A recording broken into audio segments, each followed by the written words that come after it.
Hi, boys and girls.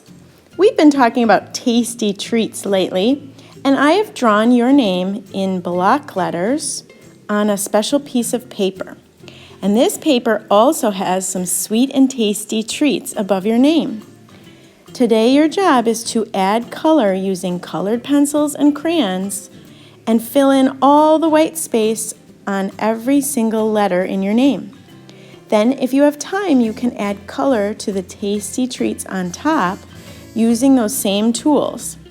The colored pencils are really good for getting into tiny spaces, and the crayons are kind of fun because they're unusual crayon colors and they provide bold and rich color for your project. You can add little details onto your sweet and tasty objects and color them as neatly as possible.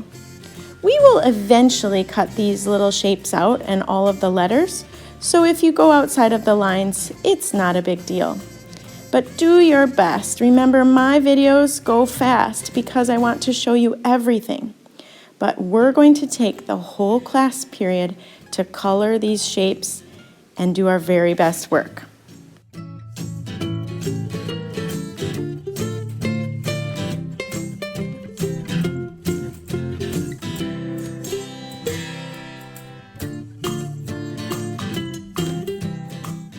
I encourage you to blend colors. That means you're using more than one color over top of each other to add interesting colors or make new colors with your tools.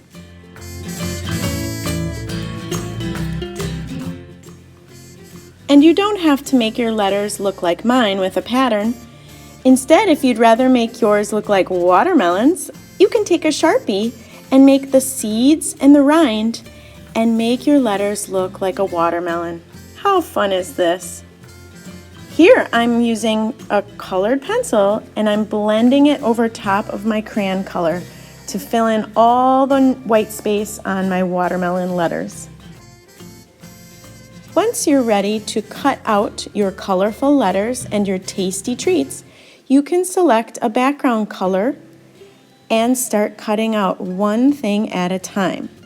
This takes a lot of time and practice, and since this is thick paper, you need to take your time to do your very best.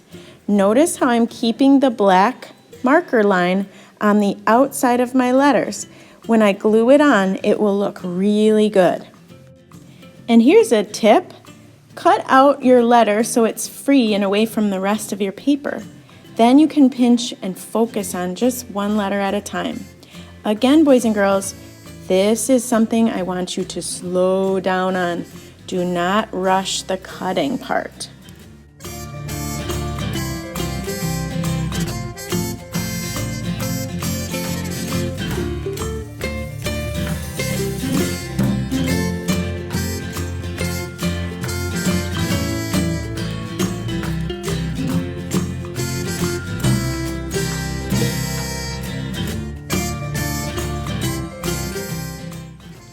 And if you have any block letters that have shapes inside of them, please raise your hand and ask me to help you. I can cut a little slit into that shape and you can sneak your scissors inside to cut out that inside shape. If you don't want to do this, you can always just color on the inside of that shape. Cut out your letters first. Then, if you have time, you can cut out one tasty treat at a time. Notice how I cut off just my watermelon shape, and now I'm cutting the watermelon shape out, leaving the black line around the edge. And today, to glue on your letters, I'm going to let you use this tiny paintbrush. Since our letters are small and we don't want glue oozing out the edges, this little paintbrush will help us so much. I don't need a lot of glue, but I do need to give it a little rest time and maybe a pat while I let it stick to my background paper. Let's see how far you artists can get on this project today.